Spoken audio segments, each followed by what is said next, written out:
अग्ने नयस्सुपथाराय अस्मान् विश्वानि देववयुनानि विद्वान् जुयोध्यस्मज्जुहुराणमेनो भूयिष्ठां ते नमोक्तिं विधेम।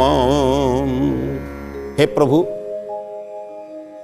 आपण मते ए संसारर प्रत्येक माया भितरे लोभनीय पदार्थ मध्य सत्मार्ग मते प्रेरणा सत्मार्ग मते प्रदर्शन करंतु।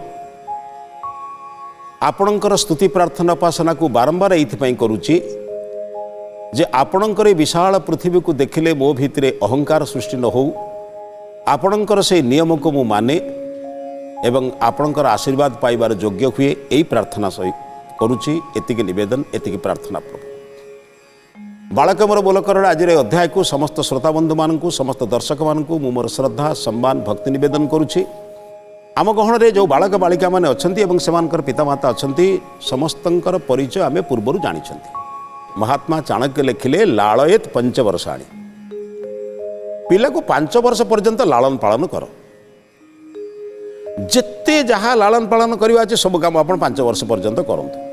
माने ताकू खाइबा पीवा बसिबा जहाँ करिबो, जदि ग्लास भांगिला कि कागज चिरिला कि जहाँ इम्पोर्टाट जिनिस अत्यंत जहाँ दरकारी जिनिस जदि नष्ट कला ताक तथापि आपण ताक विरोध करंतु नहीं। आपण से काम ठीक रे करंतु। किंतु गोटे काम आपण चिंतन करंतु 5 वर्ष पूर्ण होला परे 6 वर्ष रु 15 वर्ष 10 वर्ष आनी ताड़े केबे तार भूल पाई ताको आपण छाड़ंतु नहीं। भूल क्षमा नहीं। माने दंड संतान संतति को उदंड हबारु रक्षा करे। आजिकल उदंड संतान संतति नियम कानून नहीं। अच्छा, नियम कानून घरे नहला बोली तो बापा माँ मैंने नहीं स्कूल विद्यालय छाड़े जानती आम घरे पिला मानू शासन करें। पुओ झी कौन करूँ, निज पुओ झी तो मारी पार्छना गाड़ी दे पार्छना कौन करूँ। थरे अधे गाड़ी देला पिलाटा कांदिला बेलू हृदय कष्ट हो मार माँ बापू गाड़ी दूसरी बापा माँ गाड़ी दूसरी तेमনি गुरु पाखे छाड़े। अच्छा, गुरु जदि दंड न देवे शिष्य को जदि सिद्धार न करे ताले केमिति हबो। आपण जानिछंती जो जिनिस अधिक परीक्षित हुए से जिनिस समाज रे प्रतिष्ठित हुए। सुना जानिछंती 4टी प्रकार परीक्षा करा जाए। निर्घर्षण आगे घसा जाए, कसटी पत्थर रे घसा जाए, तापरे कटा जाए, ताकू पोड़ा जाए, पुणी हातुड़ी रे पिटा जाए। ये 4टी परीक्षा रे उत्तीर्ण हुए बोली सुना मूल्यवान आकर्षणीय और समस्ते पाइबा पाई ताकू जत्न करती। एक जदि आम माटी रे अन्य गोड़ी रे परीक्षा करिया से ताकि सफल हम। पिला को जदि आप महान करने को चाहूँगी भविष्य में निजर संतान संतति जदि भल मनीष करने को चाहूँगी कौन करूँ, उत्तम अनुशासन भितर रखु। गुरु माने से अनुशासन प्रिय एते थिले जे छोट छोट कथार त्रुटि विच्युति देखुले केबे छाड़ु नथिले। गोटे सामान्य भूल पाई प्रबल दंड दौथिले। दंड नदेले भी मध्य नियम कारण थिला। मु उदाहरण कहूँ आपन को माने महात्मा गांधी साबरमती आश्रम। साबरमती आश्रम रे नियम थिला जी आसीबो ताना आश्रम आश्रमर ना को सार्थक करुथिले गांधीजी। से कहते जी एठिक आसव श्रम कर। आश्रम माने कौन आ माने चारिआडू जमीती समुद्र पर्यंत आ समुद्र सेमिति जी आसव श्रम कर। श्रम बिना खाई पार ना, परिश्रम कर भोजन कर, काम नक खाई पार ना।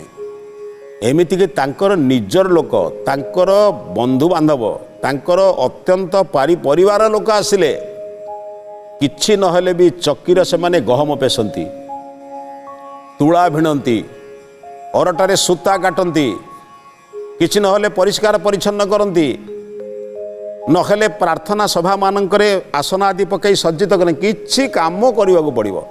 बिना कर्म रे भोजन नहीं।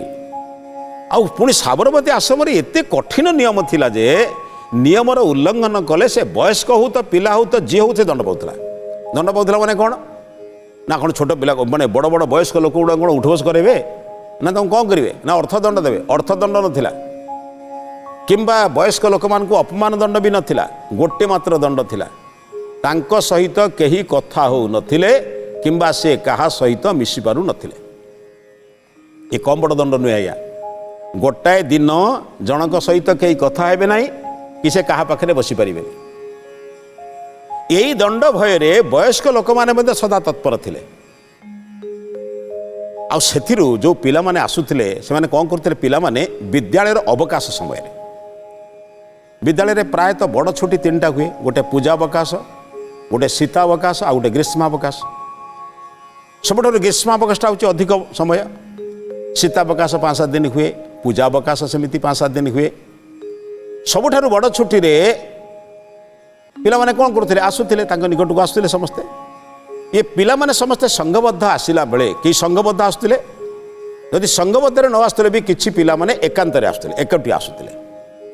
ये पिला माने आसीबा द्वारा गोटे संभ्रांत घर पिलाटीए, जदिओ पारिवारिक स्थिति असुविधा नुहे, खाद्य पदार्थ सब ठीक अच्छी, समस्त सांगसाथी मान सहित ग्रीष्मावकाश आसिले। ग्रीष्मावकाश 1 मास ऊर्ध्व समय, 1 मास ऊर्ध्व समय जिते आसिले ग्रीष्मावकाश आसिले, उद्देश्य कौन ना आश्रम रही आश्रम नीति नियम को मानिबा सहित श्रृंखला, परिचर्या, सेवा, सत्कार, मंत्रपाठ, प्रार्थनार जदि भजन जानिबा एवं वृक्षरोपण करिबा, विभिन्न काम आश्रम भितर रही शिखिबा और शिखिला परे तापरे विद्याध्ययन करने को जिबा। विद्याध्ययन करने को माने पुणी वर्ष खुले आर वर्ष को पाठ पढ़ा जावा, किंतु ये छुट्टीटा को आम नष्ट करवा ना। छुट्टीटा मिली नहीं आमको केवल बुलवा, छुट्टीटा मिली आम विद्यालय जो सीमाबद्ध पाठ, एति भूगोल पढ़ा, एति इतिहास पढ़ा, एति विज्ञान पढ़ा, एति इंग्लीश पढ़ा, स्कूल पाठ, तार परिसर बाहर जो समाज जीवन गठन कर सूत्र एकता शिखापी लोक मैंने आश्रम को आसुले, दल दल पिला आसुले, से 7-8 दिन रोते पाठ पढ़ुते पलि जाते, पुणी 7-8 दिन आसुले चली जाते। शिखापी बहुत लोक थे, माँ मैंने थे, झी पिला मानक शिखाऊे, भाई मैंने थे, बंधु मैंने भाई मैंने थे, से पुओ पिला मानक शिखाऊे, से अनुशासन शिखुले, नियम कौन शिखुले, वृक्षरोपण शिखुले, वृक्षर मूल पानी देवा शिखुले, माने क्रियान्वित काम माने शुणा भी होता करवा भी होता, उभय काम करुले। गोटे विद्यालय पिला जाई सारा पर से माने बड़ पिलाटीए माने सेतबेले समय जो मेट्रिक पास करथिया पिलाटीए, से निजे जीवन में महात्मा हवा पे भाविला। साबरमती आश्रम को जो माने जानते से माने आसिला बेले महात्मा महापुरुष होइक आसंती, मते महात्मा हवा को पड़ियो। महात्मा शब्द अर्थ महात्मा हेबी बोली ता नुहे, मो जीवन में मो दोष त्रुटि बाहर करदेवा अर्थ तो महात्मा हो कौन। आपण महात्मा है के जन्म हुए, संसार जन्म है बेले कई बड़ लोक ही जन्म ही ना, समस्त हवा को पड़े। कि जन्म हेले महात्मा ही जाए, कि जन्म हेले शिक्षक ही जाए, कि जन्म हेले चिकित्सक ही जाए, चिकित्सक हवा को पड़े, महात्मा हवा को पड़े, अधिकार पाइबा को हुए, अधिकारी है के जन्म हुए ना। अधिकार पाइबा पई जत्न करिया पई से कौन करती ना, विभिन्न सत्संग स्वाध्याय विभिन्न लोकंकर परिसर को जीवा पड़े। विभिन्न सत्संग नेले ता भितरे थिबा दोष गुड़िक दूरे जाए। जड़े महात्मा कहिसंती सबु प्रस्तर भितरे मूर्ति अच्छी, किंतु उपयुक्त शिल्पीटीए जदि तार खराब अंश को बाहर करदेव ताले मूर्ति हम ना नहीं। खराब अंशटा गोटे पत्थर बाहर जावा अर्थ तो मूर्ति आउ कौन। माने पत्थर भितर जो खराब जिनस गुड़ाक अच्छी बाहर करदे जोटा रहा सेटा मूर्ति। सेमती प्रत्येक लोक भितर महात्मा हवार संभावना अच्छी, ता भितर थिबा दुरित को दूर करदेवा अर्थ तो महात्मा। से दुरित को दूर करने से कौन करते आश्रम जाऊे, से जो पिलाटी भाविला मु मध्य महात्मा महापुरुष मान चरित्र के जीवन में केवे भूल न करवा, अन्य को कष्ट देविनी, अन्य को दुख देविनी, अन्य मानकर उपकार केमिति करिवे, एटा जाउची साबरमती आश्रम शिखिबे। साबरमती आश्रम नियम टे कड़ाकड़ी एक से जानी कहले जो कड़ाकड़ी हेले कौन, कड़ाकड़ी हेले भी से जी कठिन हेले भी सुधा जाना कौन असुविधा अच्छी। जीवन में जी भल हाँ चेष्टा करे मार्गटा सरल नुहे। आप कंटकित पथ कठोपरी उपनिषद रे गोटे सुंदर मंत्र आसे, उत्तिष्ठत जाग्रत प्राप्य वरा निबोधत खुरस्य धारा निशित दूरत्वया दुर्गम पथस्तत कवयो वदंती।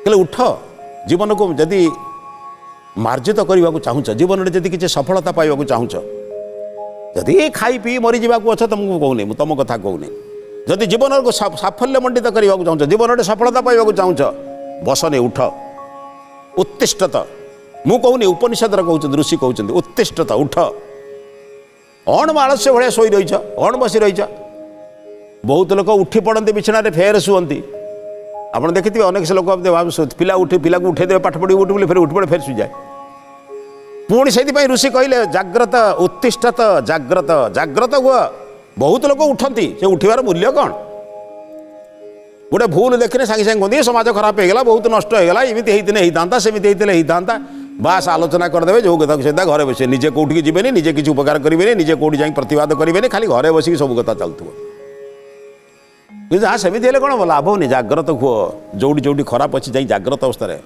कारण प्राप्य तुम पाइबार अच्छी तुम पाइब तुम पाइबनी किए पाइब मुझे भोजन करुच्ची मुझे सबकि पाइबार योग्य मो पाखे सबकि शक्ति सामर्थ्य अच्छी पाइबी तेणु केमी पाइब ना वरान निबोधत बरणीय लोक मान निकट को जाओ जोटी ज्ञानी मैंने अच्छा जो गुणी मैंने अच्छा जो माने परिव्राजक देश सेवक राष्ट्रनायक गुआनी गुणी अच्छा से निकट को जाओ पिलाटी कहला ना मुझी आश्रम भितर जी कठिन नियम हो पारे नियम को मानवी कहीं ना खुरस्य धारा यही मार्गरे जे चले से खुर धार रे चले तुलीतल्प सज्जा जे फुलर चले नहीं खुर धार चले निश्चित दूरत्वया पुणी तीक्ष्ण धारुआ अस्त्र चलने पड़े दुर्गम पथस्थ कवयो वदंती कवि माने कहते एटा दुर्गम पथ अरे भाई ये दुर्गम पथ को समस्ते आसी पारते ना बोली घरे खाई पी समस्ते शुई दिन पचारे कौन कौन मिल आज्ञा खाइबू पीबू बंचू मजबू छुआ पिला किसी घर द्वारा करदेबू मरीजू काम से लगला कौन अच्छी जीवन लक्ष्य ता नुहे से पिलाटी कहला नाई मु साबरमती आश्रम पढ़ी जानी मो जीवन लक्ष्य कौन समस्ते पलि गला से जाई महात्मा को अनुरोध कला कहला महात्मा मु आपन को गोटे अनुरोध करने को आसिला कह कौन अच्छी ना मु बड़ मनीष महात्मा हाँवाई जो मार्ग में जावा कथा से मार्ग में जावाई आपण निकट को आसी मत आप मार्ग दर्शन करेंगे कहले हाँ तुम तो 7 दिन ट्रेनिंग नेल 7 दिन भितर आमर जो जो पाठ पढ़ा कथा जहाँ जहाँ अच्छी महात्मा महापुरुष बा भल मनीष हाँवाई जहाँ योजना अच्छी योजना भितर तुम पढ़ी गल एवं आउ कौन पढ़ेबी कहले ना आज्ञा से जो विद्या पढ़ी मानुची जीवन में श्रृंखला जानापी पापरू दूर करवा भल कम करवा ये कथा आप शिखेले किंतु मुझे आउ टे भल मनीषटी हाँवाई चिंता करुँच मत टे मार्गदर्शन आपण करूँ पिलाटीर अनुनय विनय कम कथा नुहे आज्ञा जड़े लोक से कंटकित पथ को माने आश्रय करने जाऊँगी आजिकल बापा माँ ना पिला सेमती कष्ट देवा इच्छा कर पिला से कष्ट को जावाई इच्छा कर पिला को कह बाबूरे तोर निज परिश्रम तो निज करिया पड़े निजर बेग धर चल चलिया स्कूल जा संभवपर नुहे आज्ञा आजिकल जुगे आमर सम्मान भी नष्ट हो कहीं अन्य मैंने गाड़ी में जाऊँगी कार रे जाऊँगी बस रे जाऊँगी मो पिलाटा झेल झेलिकी जीव मोर सम्मान पिलार सम्मान नष्ट न बापा माँ सम्मान बेसी नष्ट हो पिलाटी आग्रह प्रकाश करुच्ची मु आपन से कठिन मार्ग को आश्रय करने को आसी आपण मते दान माने मते टिके दया करी से मार्ग भितर मते टिके आपण रखत मते टिके महात्मा महापुरुष हमार बाटटा कहि दिन भल मनीष हमार बाटटा कहि दिन महात्मा कहले 7 दिन ट्रेनिंग ना आज्ञा से अधीन मते टिके अधिक मात्रा दियंतु आउ टिके अधिक जानिया मोर इच्छा अछि बापू देखिले गोटे पिला समस्त गोटे भिन्न रास्ता गला बेलू गोटे अलग रास्ता आसुची समस्ते भोगवाद गला बेलू त्यागवाद आसुची आचार्य जम नचिकेत से कथा कहले कहले श्रेयश्च प्रेयश्च मनुष्य में तो दौसम परित्य विविनक्ति धीरा धीर पुरुष मत विचलित हो जाए मुझे श्रेय मार्ग जी ना प्रेय मार्ग जी प्रेय मार्ग में बढ़िया मिलूँ खाया पीवा मिलूँ फूलमाल मिलूँ प्रशंसा मिलूँ ताकू छाड़ी कहीं साधना पथर जी कौन मिल मत कितु कहले कश्चित धीर प्रत्येक कई कई धीर पुरुष मार्ग को आसती कहले तुम धीर पुरुष भाई पिलाटी लगुच ना कहीं कठिन मार्ग को आसता कहला ठीक अच्छे तुम्हें आज 7 दिन पर्यंत आश्रमर समस्त परिष्कार परिच्छन्न दायित्व रहिल तुमको मुझे स्वीकार कली तुम कथा मुझे बुझिली तुम्हें आश्रमर जेते जावतीय परिष्कार परिच्छन्न अच्छी से दायित्व तुम रहिल आगामी 1 सप्ताह पर्यंत पेटी कहला ठीक अच्छे आप मोर गुरु भाव में मत जो उपदेश देले जो आदेश देले से आदेश को अक्षर अक्षर पालन करी से दिन प्रातः काल जो दिन कहले राति से दिन राति गला प्रातः काल उठी अन्यान्य समस्त जो माने परिष्कार परिच्छन्न करुवा दायित्व जो मानकर थिला से मान को नहीं आश्रमर प्रति कोण अनुकोण रे कौटी कौटी किपरि लागिछि ଆପଣ ଜାଣିଛନ୍ତି ବାହାରଟା ବଡ଼ ଚାକଚକ୍ୟ, ଭିତରେ ଆମର ବହୁତ ଅଳିଆ ଥାଏ। ଆପଣ ଦେଖିବେ ଜଣେ ଜଣେ ଘରୁ ଗଲାବେଳକୁ ଦେଖିବେ ଆପଣ ସେ କେଉଁ ବର୍ଷରୁ ମାନେ ଅଳନ୍ଧୁ ଲାଗିଥିବ, ସବୁ ବାଉ ବସା ଲାଗିଥିବ। ଭାରି ଚାକଚକ୍ୟ ଘର ଆଜ୍ଞା, ଦେଖିବେ ସୁନ୍ଦର ସୁନ୍ଦର ଘର ଘରେ ଲାଗିଥିବ, ଘର ଭିତରେ ସଫା ହୁଏନି। ଲୋକଟି ଯେମିତି ସେ ସେମିତି, ଲୋକ ଗୁଡ଼ାକ ଦେଖିବାକୁ ଭାରି ସୁନ୍ଦର, ଭିତରଟା ତ ଗନ୍ଧା। ଆଉ ତାକୁ କ'ଣ କରିବୁ? ଚୋର ବଦମାସ ଡକାୟତ ଥାନ୍ତି, ଗୋଟେ ଗୋଟେ ଥାନ୍ତିନି, ଦେଖିବାକୁ ବଡ଼ ସୁନ୍ଦରଟା। ଏକବାରେ ଟାଏ ଫାଏ ଭିଡ଼ିକି ମାନେ ଯାଉଥିବେ ଜାଣିବ ସଂଶୟ ବଦଳ ବିକିତେ ଆସୁନି, ଭିତରଟା ପୁରା ଗନ୍ଧା, ଚୋର ବଦମାସ ଡକାୟତ ଭଳିଆ ବ୍ୟବସ୍ଥା। ଏଇଟା ଘର ସେମିତି କରିଛନ୍ତି। ଆରେ ଘର ଭିତରଟାକୁ ସଫା କର, ବାହାର କ'ଣ ବାହାରକୁ ବି ସଫା କର, ଭିତରଟା ବେଶୀ ସଫା କର। କିନ୍ତୁ ଏ ପିଲାଟି ପୁରା ମାନେ ନିରୀକ୍ଷଣ ପୂର୍ବକ ବୃକ୍ଷର ମାନେ ଯେଉଁ ବୃକ୍ଷ ମୂଳରେ ପଡ଼ିଥିବା ପତ୍ରକୁ ସଫା କରିବା ସହ ଆଶ୍ରମର ସମସ୍ତ ପରିବେଶକୁ ସଫା କରିବା ପାଇଁ ନିଜେ ନିର୍ଦ୍ଦେଶ ଦିଏ ଓ ନିଜେ ଅନ୍ୟମାନଙ୍କୁ ନେଇ କାମ କରେ।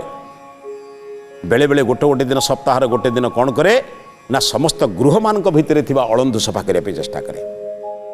କେଉଁଠି କି ପ୍ରକାର ଛାଞ୍ଚୁଣି ଦରକାର, କି ପ୍ରକାର ପରିଷ୍କାର ଦରକାର, ସବୁ ଜିନିଷ ପରିଷ୍କାର କରେ। ଯାହା ବର୍ଷ ବର୍ଷର ମଇଳା ଲାଗିଥିଲା ତାକୁ ସେ ସଫା କରିଦେଇଛି, ସଫା କଲା। 7 ଦିନ ଗଲା, ପୁଣି କହିଲା ଆଜ୍ଞା ଆପଣଙ୍କ ଆଦେଶ ଅନୁସାରେ 7 ଦିନ ମୁଁ କାମ ସାରିଲିଣି, ମୋତେ ଏବେ କିଛି ଆଦେଶ ଦିଅନ୍ତୁ। କହିଲେ ତମେ କାମ କରିବ, ତମେ ପ୍ରାର୍ଥନା ସଭାରେ, ପ୍ରାର୍ଥନା ସଭା ପୂର୍ବରୁ ପ୍ରାର୍ଥନା ଗୃହକୁ ପରିଷ୍କାର ପରିଚ୍ଛନ୍ନ ଓ ଆସନ ବିଛେଇବାର କାମ କରିବ। ଟିକେ ଯେମିତି ପ୍ରମୋସନ୍ ହେଲେ କହନ୍ତି, ଗୋଟେ କାର୍ଯ୍ୟରୁ ଆଉ ଗୋଟେ କାର୍ଯ୍ୟକୁ ପ୍ରମୋସନ୍ ହେଲା।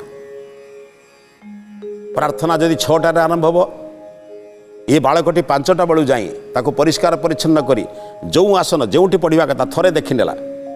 ବାପଙ୍କ ପାଇଁ କେଉଁଠି ଆଶ୍ରମ, ବଜେଇବା ଲୋକ ପାଇଁ କେଉଁଠି ଆଶ୍ରମ, ଭଜନ କରୁଥିବା ଲୋକଙ୍କ ଗୋଟେ ସାଧାରଣ ଲୋକଙ୍କ ପାଇଁ କେଉଁଠି ଆଶ୍ରମ ଆସନ, ସବୁ ଆସନକୁ ଠିକ୍ ଠିକ୍ ଠିକ୍ ଠିକ୍ ଯଥାସ୍ଥାନରେ ପକାଇ ଦିଆଲା।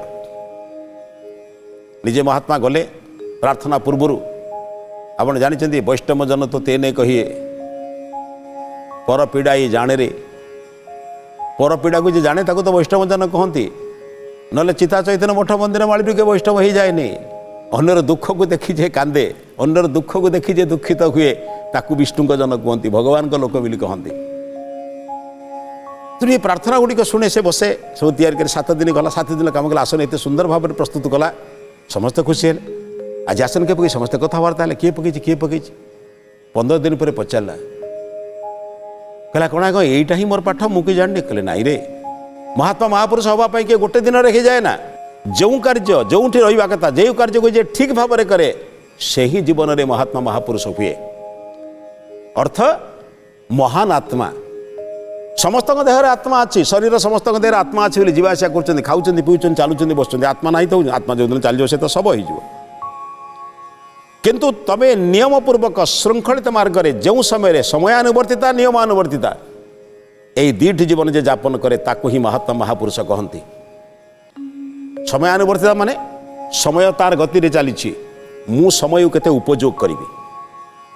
ସମୟ ମୋ ପାଇଁ ଅପେକ୍ଷା କରିବ ନାହିଁ। 50,000 ଲୋକ ଶୋଇଛନ୍ତି ବୋଲି ସୂର୍ଯ୍ୟ ଉଦୟ ହେବା ଛାଡ଼ିଦିଏ ନାହିଁ। କିଏ ଶୋଇଥାଉ, କିଏ ଚାହିଁଥାଉ, କିଏ ଉଠୁ ଚାହିଁ ନ ଉଠୁ, ସୂର୍ଯ୍ୟ ଯଥା ସମୟରେ ଉଦୟ ହୁଏ। କିଏ ହଳ କରିଛି ନ କରିଛି ବୋଲି ବର୍ଷା ଅପେକ୍ଷା କରେ ନା, ତାର ବର୍ଷଣ ସମୟ ହେଲା ସେ ବର୍ଷଣ କରିଦେଇଯାଏ। ଅନେକ ଲୋକ ନାସାରେ କ'ଣ କରିଛନ୍ତି, ନାସା ଖୋଲା ଅଛି କି ନାହିଁ ବୋଲି ସୁଗନ୍ଧ ଫୁଲ ବିତରଣ କରିଯାଏ, ସେ କାହାକୁ ଅପେକ୍ଷା କରେ ନା। ତେଣୁ ତମେ ନିୟମକୁ ମାନିଛ, ସମୟକୁ ଅନୁବର୍ତ୍ତୀ ହେଇଛ। ତୁମକୁ ମୁଁ 6ଟା ବେଳେ ପ୍ରାର୍ଥନା ସଭା ପାଇଁ ନିମନ୍ତ୍ରଣ କରିଥିଲି, ତୁମେ ସଫା କରିବା ପାଇଁ, ତୁମେ 5ଟା ବେଳକୁ କରିଛ, ମୁଁ ଅନ୍ୟମାନଙ୍କ ଦ୍ୱାରା ଜାଣିଛି, ଅନ୍ୟମାନଙ୍କ ଦ୍ୱାରା ଦେଖିଛି। ତୁମେ 5ଟା ବେଳେ ନିଜେ ପରିଷ୍କାର କରିଛ। ତୁମକୁ ମୁଁ 6 ଦିନ 7 ଦିନ ଦାୟିତ୍ୱ ଦେଲି ପରିଷ୍କାର ପରିଚ୍ଛନ୍ନ। ଘର ଭିତରେ ଥିବା ବର୍ଷ ବର୍ଷର ଅଳନ୍ଧୁକୁ ତୁମେ ସଫା କରିଛ। ନିୟମାନୁବର୍ତ୍ତୀ, ନିୟମ, ପ୍ରାର୍ଥନାର ନିୟମ 7ଟା ବେଳେ କି 6ଟା ବେଳେ ପ୍ରାର୍ଥନା ହେବ, 6ଟା ବାଜେ 5 ମିନିଟ୍ ପୂର୍ବରୁ ତୁମେ ଉପସ୍ଥିତ ହେଇଛ। ନିୟମ ଅନୁବର୍ତ୍ତୀ ଜୀବନଯାପନ କରିଛ ଏବଂ ଶୃଙ୍ଖଳିତ ମାର୍ଜିତ କେବଳ ନୁହେଁ, ସମୟାନୁବର୍ତ୍ତୀ ହେଇଛ। ଆଶ୍ରମର ନିୟମକୁ ପାଳନ କରିଛ ଏବଂ ଆଶ୍ରମର ସମୟକୁ ତୁମେ ଠିକ୍ ଭାବରେ ଉପଯୋଗ କରିଛ। ଯେଉଁ ସମୟରେ ଶୟନ କରିବା କଥା ତୁମେ ଶୟନ କରିଛ। ଜାଗରଣ ମୁହୂର୍ତ୍ତର ଠିକ୍ ପୂର୍ବରୁ ତୁମେ ଉଠି ଅନ୍ୟମାନଙ୍କୁ ଜାଗରଣ କରିଛ। ବ୍ରାହ୍ମ ମୁହୂର୍ତ୍ତରେ 4ଟା ବେଳେ ଶଯ୍ୟାରେ ଉଠିବା କଥା, ତୁମେ 4ଟା ବାଜିବାକୁ 10 ମିନିଟ୍ ପୂର୍ବରୁ ଉଠି ସମସ୍ତଙ୍କୁ ଉଠାଇଛ, ଘଣ୍ଟା ବଜେଇଛ, ସମସ୍ତଙ୍କୁ ଉଠେଇଛ। ତେଣୁ ତୁମ ପାଖରେ ମହାତ୍ମା ମହାପୁରୁଷର ଅନେକ ଗୁଣ, ଅନେକ କଥା ତୁମ ଭିତରେ ପରିଲକ୍ଷିତ ହେଉଛି। ମୋର ବିଶ୍ୱାସ ତମେ राष्ट्रर एक श्रेष्ठ स्वयंसेवक होगी बाहर।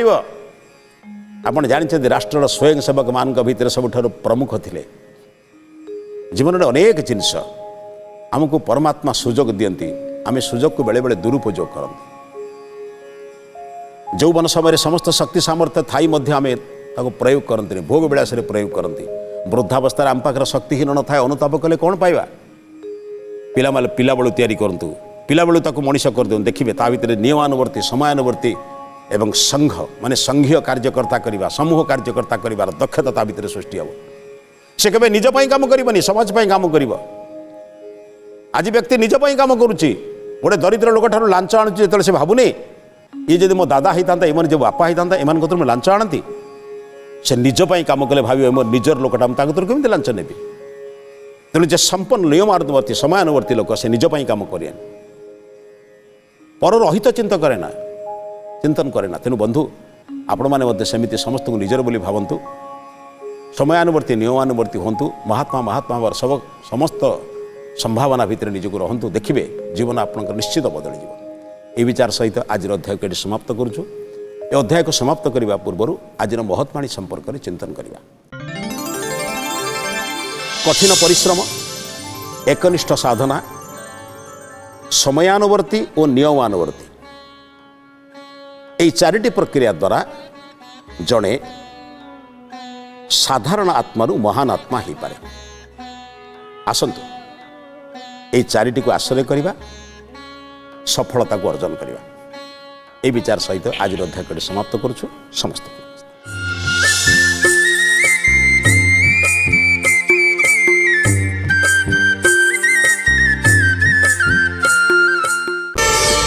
प्रार्थना आम आनंदर उत्स।